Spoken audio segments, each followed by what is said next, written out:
होगा। जय हिंद साथियों, आप सभी का स्वागत है विराट एजुकेशन हाउस में। आज हम पढ़ेंगे ब्रह्मपुत्र नदी तथा इसकी सहायक नदियों का नाम ट्रिक से याद करते हैं। जैसे आप सभी को पता होगा कि नदियों की सहायक नदियों का नाम एग्जाम में बार बार पूछता है और हमें याद नहीं रहता है, क्योंकि बहुत सी सहायक नदियां हैं और हमें याद नहीं रहता है और हम गलत करके चले आते हैं। तो उन सब नदियों का नाम याद कराने के लिए हमने एक छोटा सा और आसान सा ट्रिक बनाया है, जो एक बार दो बार सुनेंगे और देखेंगे वीडियो तो पूरा याद हो जाएगा। और ब्रह्मपुत्र नदी के बारे में भी पढ़ेंगे, इसका परिचय देंगे कि यह कहाँ से निकलती है, कहाँ पे गिरती है, इसका नाम क्या रहता है, इसकी लंबाई कितनी है। तो यह सब हम पढ़ेंगे इस वीडियो में। आप वीडियो में लास्ट तक बने रहिए और कॉपी पे नोट करते चलिए, तो यकीन मानिए कि आने वाले एग्जाम में आप अच्छा प्रदर्शन करेंगे, क्योंकि ये एसएससी जीडी का वैकेंसी आ गया है। अगर क्वेश्चन खेलते रहे तो फिर गड़बड़ है, फिर जो आज तक करते आए हैं वही काम होगा। तो कुछ नया करिए, टॉपिक वाइज पढ़िए, तो आपका क्वेश्चन और आपका सिलेबस अच्छे से तैयार होगा और आप आने वाले एग्जामों में अच्छे से प्रदर्शन करेंगे। तो आइए आज हम टॉपिक वाइज जीके पढ़ते हैं और अपने एग्जाम के लिए अच्छे से तैयारी करते हैं। चलिए आइए हम शुरू करते हैं। ब्रह्मपुत्र नदी, जैसे हमें पता है ब्रह्मपुत्र नदी, इससे पहले हमने 3 नदियां पढ़ लिया है और उनका नाम भी ट्रिक से याद कर लिया है। जैसे सिंधु नदी, गंगा नदी और यमुना नदी, 3 नदी हमने पढ़ लिया है तथा उनकी सहायक नदियों का नाम ट्रिक से याद कर लिया है और आसान सा ट्रिक था। उसी तरह ब्रह्मपुत्र नदी का भी आसान सा ही ट्रिक है। तो आइए हम शुरू करते हैं। ब्रह्मपुत्र नदी, हम जानते हैं ब्रह्मपुत्र नदी कहाँ से निकलती है। तो ब्रह्मपुत्र नदी तिब्बत के मानसरोवर झील के पास चेमायुंगडुंग ग्लेशियर से निकलती है। इसकी लंबाई कितनी होती है, हम लिखते चलते हैं, आप लोग भी लिख लीजिए, हम लिखते चलते हैं। लिखिए, ब्रह्मपुत्र नदी का उद्गम, ब्रह्मपुत्र नदी का उद्गम, ब्रह्मपुत्र नदी का उद्गम, ब्रह्मपुत्र नदी का उद्गम तिब्बत के मानसरोवर झील के पास, मानसरोवर, तिब्बत के मानसरोवर झील के पास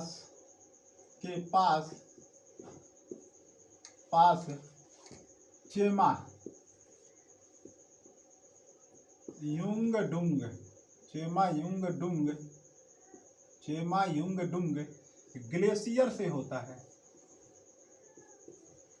ग्लेशियर से होता है। तो ब्रह्मपुत्र नदी का उद्गम कहाँ से होता है। तो ब्रह्मपुत्र नदी का उद्गम तिब्बत के मानसरोवर झील के पास से चेमायुंगडुंग ग्लेशियर से होता है तथा जब इसका नाम जब वहां से तिब्बत से निकलती है तब इसका नाम ब्रह्मपुत्र नहीं था। तब किस नाम से निकलती है, तब इसका नाम क्या था, सांगपो। तब इसका नाम क्या था, सांगपो के नाम से जानते थे। तो लिख लेते हैं, जब यह नदी तिब्बत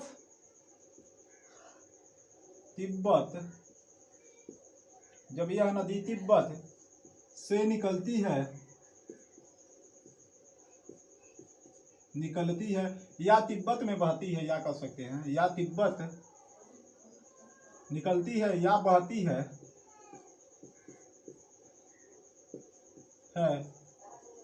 तब इसे सांगपो नदी के नाम से जानते हैं, नदी के नाम से जानते हैं, सांगपो नदी के नाम से जानते हैं। जब यह नदी तिब्बत से निकलती है तो इसे किस नाम से जानते हैं, सांगपो नदी के नाम से जानते हैं। आइए आगे पढ़ते हैं। सांगपो नदी के नाम से जानते हैं। इसके बाद है आपका, इसकी कुल लंबाई कितनी है। अभी एक क्वेश्चन और, इसका नाम ब्रह्मपुत्र कब पड़ा। यह भारत में कब प्रवेश की। उसके बाद आगे लिख लेते हैं, यह तिब्बत से जब निकलती है तो इसका नाम क्या था, सांगपो के नाम से जानते हैं। तथा यह भारत में अरुणाचल प्रदेश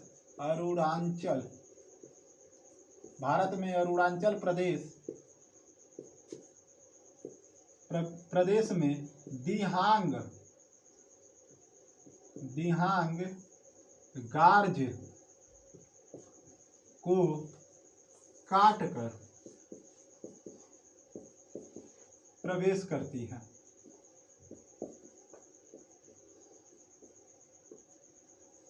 तो यह नदी भारत में कहाँ से प्रवेश करती है, अरुणाचल प्रदेश में। पूछता है, यही क्वेश्चन बार बार पूछ लेता है कि ब्रह्मपुत्र नदी भारत में किस राज्य में प्रवेश करती है। तो किस राज्य से प्रवेश करती है, तो अरुणाचल प्रदेश से प्रवेश करती है। किस गार्ज को काटकर प्रवेश करती है, तो दिहांग गार्ज को काटकर प्रवेश करती है। तब इसका नाम क्या पड़ता है, तो यह भी लिख लेंगे। तब इसका नाम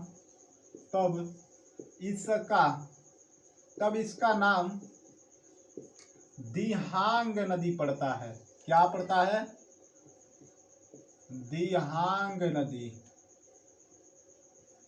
तब इसका नाम दिहांग नदी पड़ता है। जब यह नदी दिहांग गार्ज को काट कर अरुणाचल प्रदेश में पड़ती है, तब इसे हम किस नाम से जानते हैं, दिहांग नदी के नाम से जानते हैं। तो ब्रह्मपुत्र कब पड़ता है, तो आगे पढ़ते हैं हम। तथा जब यह नदी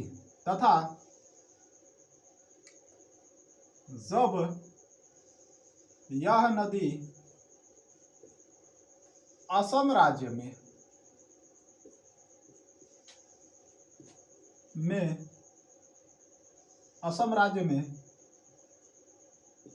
प्रवेश करती है, जब यह नदी असम राज्य में प्रवेश करती है, तब इसका नाम ब्रह्मपुत्र पड़ा।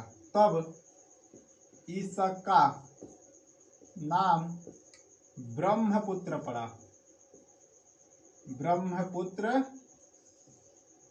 तब इसका नाम क्या पड़ा, ब्रह्मपुत्र पड़ा। कब, तो यह क्वेश्चन बार बार पूछ लेता है कि ब्रह्मपुत्र नदी का नाम ब्रह्मपुत्र किस राज्य में पड़ा या कहाँ पे पड़ा, तो असम राज्य में पड़ा या असम में पड़ा। आगे है, तथा इस नदी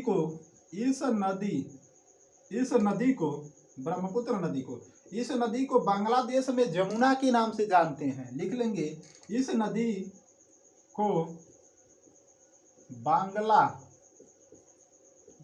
में जमुना के नाम से जानते हैं। जमुना के नाम से जानते हैं। इस नदी को बांग्लादेश में किस नाम से जानते हैं, जमुना के नाम से जानते हैं। हम जानते हैं, ब्रह्मपुत्र नदी का हमने 3 से 4 नाम पढ़ लिया। क्या पढ़ा है कि जब इसका उद्गम होता है कहाँ से, तिब्बत से, तब इसे किस नाम से जाना जाता है, तब इसे सांगपो के नाम से जाना जाता है, सांगपो नदी के। तथा जब यह भारत या अरुणाचल प्रदेश में प्रवेश करती है, तब इसे किस नाम से जाना जाता है, तो दिहांग नदी के नाम से जाना जाता है। तथा जब यह नदी असम राज्य में प्रवेश करती है, तब इसका नाम क्या पड़ता है, ब्रह्मपुत्र पड़ता है, ब्रह्मपुत्र नदी पड़ता है। तथा इस नदी को बांग्लादेश में किस नाम से जानते हैं, जमुना के नाम से जानते हैं। तो 4 नाम याद कर लीजिए, दिमाग में बैठा लीजिए, दिमाग में छाप लीजिए। यह चारों नाम यह बार बार पूछे जाते हैं। आगे इससे हम क्वेश्चन और बनता है, पूछ लेता है ब्रह्मपुत्र नदी की कुल लंबाई कितनी है। तो लिख लेंगे, ब्रह्मपुत्र नदी की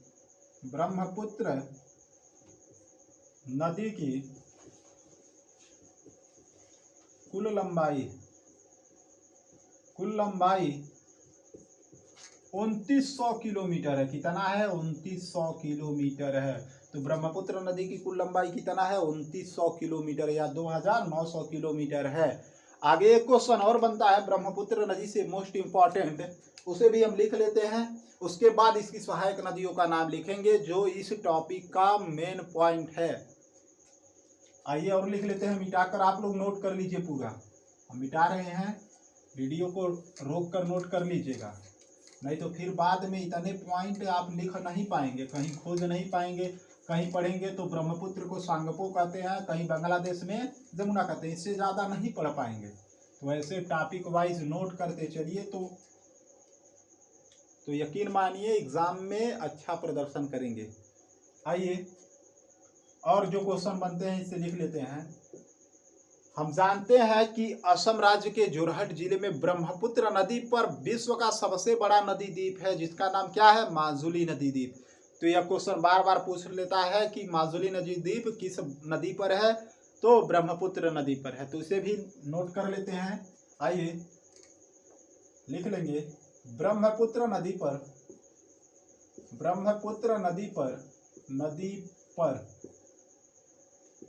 विश्व ब्रह्मपुत्र नदी के बीच में, या पर कर सकते हैं, ब्रह्मपुत्र नदी के बीच में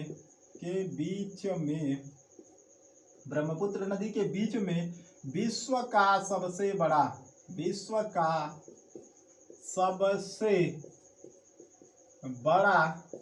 नदी द्वीप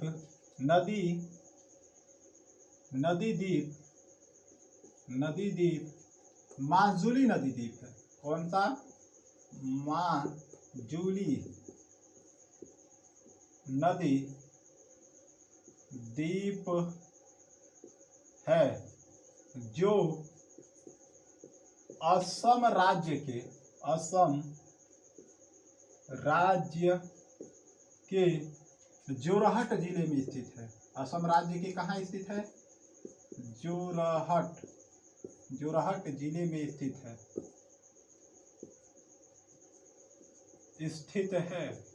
असम राज्य के जोरहट जिले में स्थित है। तो पूछ लेता है यही क्वेश्चन कि माजुली नदी द्वीप किस राज्य में स्थित है? तो असम राज्य में स्थित है। या यह पूछ ले कि माजुली नदी द्वीप किस नदी पर स्थित है या किस नदी में है? तो ब्रह्मपुत्र नदी में है। अब इससे आधारित जो भी क्वेश्चन पूछता है ब्रह्मपुत्र नदी से, लगभग हमने इस वीडियो में सारा कराने की कोशिश की है। आइए अब हम इसकी सहायक नदियों के बारे में पढ़ते हैं और इसका नाम याद करते हैं ट्रिक से। कैसे नाम ट्रिक से याद होगा? पूरा नाम ट्रिक से याद होगा। वीडियो में बने रहिए और कॉपी पे नोट करते चलिए, तो यकीन मानिए कि एक भी नाम आपसे गलत नहीं होगा। तो आइए इसे भी हम लिख लेते हैं। अब ब्रह्मपुत्र नदी की सहायक नदियों का नाम अब ट्रिक से कैसे याद करेंगे? ट्रिक क्या है? ट्रिक से कैसे याद करेंगे? ट्रिक क्या है? ट्रिक आपका है ट्रिक क्या है तथा इसकी सहायक नदियों का नाम ट्रिक से याद करें। ट्रिक क्या है? ट्रिक हम लिख लेते हैं, आप भी कॉपी पे नोट करते चलिए। ट्रिक है जिया लो शुभ धन। जिया लो शुभ धन मान पूर्ति। जिया लो शुभ धन मान पूर्ति। टिकट नहीं होता है, वही टिकस रंग दे दीहा। टिकस रंग दे दीहा। ब्रह्मपुत्र नदी की सहायक नदियों का नाम ट्रिक से याद करने के लिए ट्रिक क्या बनाया गया है? हमने ट्रिक क्या बनाया है? ट्रिक का नाम है, इतने नामों में लगभग 10 से 12 15 नदियों का नाम आसानी से याद हो जाएगा। आराम से एक लाइन गाने की तरह है कि जिया लो शुभ धन मान पूर्ति तिकस रंग दे दीहा। क्या है? जिया लो शुभ धन मान पूर्ति तिकस रंग दे दीहा। याद हो गया? अब आइए हम नाम जान लेते हैं। जिया बराबर क्या होता है? जिया बराबर जिया बरेली। जिया बरेली।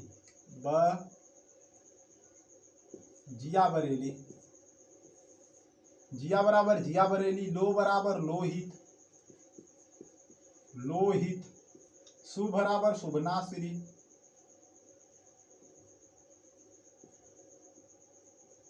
या सुबनश्री भी कहते हैं, सुबनश्री या शुभनाश्री। शुभनश्री या किस नाम से जानते हैं? शुभनाश्री या शुभनाश्री, जो ब्रह्मपुत्र की सबसे बड़ी सहायक नदी है शुभनाश्री। तो शुभ बराबर क्या हुआ? शुभनश्री या शुभनाश्री। धन बराबर धनश्री।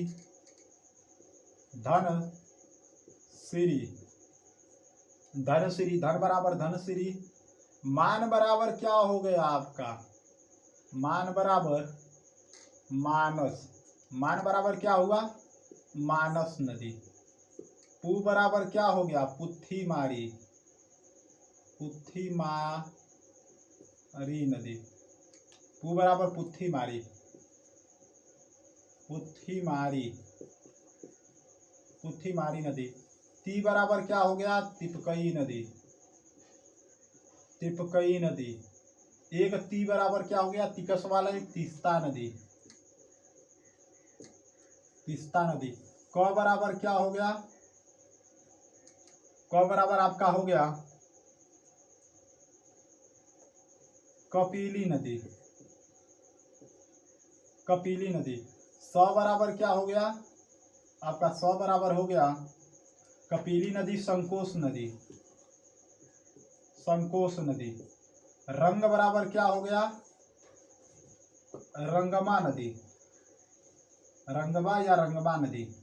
दे बराबर क्या हो गया, दिवांग नदी, दिवांग नदी। और दीहा बराबर क्या हो गया, दिहांग नदी, दिहांग नदी। कौन सी नदी हो गई, दिहांग नदी। दे बराबर दिवांग नदी, दीहा बराबर दिहांग नदी। तो आपका ट्रिक क्या है और नदियों का नाम क्या है, ट्रिक क्या है हम बता दे रहे हैं फिर से एक बार। जिया लो शुभधन मान पूर्ति, जिया लो शुभधन मान पूर्ति, तिकस रंग दे दीह। धन दे रहा है किस लिए, टिकट मांग रहा है तथा रंग मांग रहा है, इसलिए धन दे रहा है किसको, जिया को। तो ट्रिक क्या है, जिया लो शुभधन मान पूर्ति, तिकस रंग दे दीह, तिकस रंग दे दिया। जिया बराबर क्या होता है, जिया बरेली। लो बराबर लोहित, सु बराबर शुभनश्री या शुभनाश्री, धन बराबर धनश्री, मान बराबर मानस, पूर्ति बराबर पूर्ति बराबर पू बराबर क्या हो जाएगा, पुथी मारी। ती बराबर तिपकई, ती बराबर तिस्ता। क बराबर कपिली, स्व बराबर संकोच, रंग बराबर रंगबा या रंगमा कहीं कहीं देता है। दे बराबर दिवांग और दीहा बराबर दिहांग। इतनी ब्रह्मपुत्र की सहायक नदी है। एक और भी है, जैसे दे देता है कहीं कहीं बूढ़ी दिहांग, तो बूढ़ी दिवांग या दिहांग दोनों दे देता है। तो हमें दिवांग पता है तो बूढ़ी दिवांग रहेगा तभी मार देंगे। तो अब हमने सारा नाम ब्रह्मपुत्र नदी की सहायक नदियों का सारा नाम क्या किया है, ट्रिक से याद कर लिया है। और आप कॉपी पे नोट करते चलिए, तो यकीन मानिए इससे एक भी प्रश्न बाहर नहीं जाएगा। और टॉपिक वाइज पढ़ने से ही जीके इम्प्रूव होता है, नहीं तो जीके तैयार नहीं होगा। तो टॉपिक वाइज वीडियो हमारे विराट एजुकेशन हाउस चैनल पे पढ़ाया जा रहा है। आज 4 नदी पढ़ लिए हैं आप लोग, कल आने वाली अभी 3 नदियाँ और पढ़ेंगे। इसकी भी सहायक नदियाँ बार बार पूछता है, जैसे गोदावरी नदी है, कावेरी नदी है तथा कृष्णा नदी। तो 3 नदी अभी और पढ़ेंगे, इसकी भी सहायक नदियों का नाम ट्रिक से याद करेंगे। और मैथ का भी वीडियो हमारे यूट्यूब चैनल पे प्रॉपर पढ़ाया जा रहा है, घातांक करड़ी पढ़ाया जा रहा है, जो एसएससी जीडी के लिए मोस्ट इम्पॉर्टेंट है, कैलकुलेशन वाला चीज़ है। और 2021 में बस कैलकुलेशन दिया था एसएससी जीडी में मैथ का, और सब लोग मतलब यह कह सकते हैं 15+ करने में हालत ख़राब हो जाती थी। तो एसएससी जीडी के लिए कैलकुलेशन वाइज, कैलकुलेशन कैसे मजबूत किया जाएगा उसको पढ़ाया जा रहा है। तो आप वीडियो को पूरा देखिए और मैथ का भी वीडियो पूरा देखिए और नोट करते चलिए, तो एसएससी जीडी में अच्छा प्रदर्शन करेंगे। मिलते हैं फिर अगली वीडियो में, तब तक के लिए जय हिंद, जय भारत, वंदे मातरम, धन्यवाद।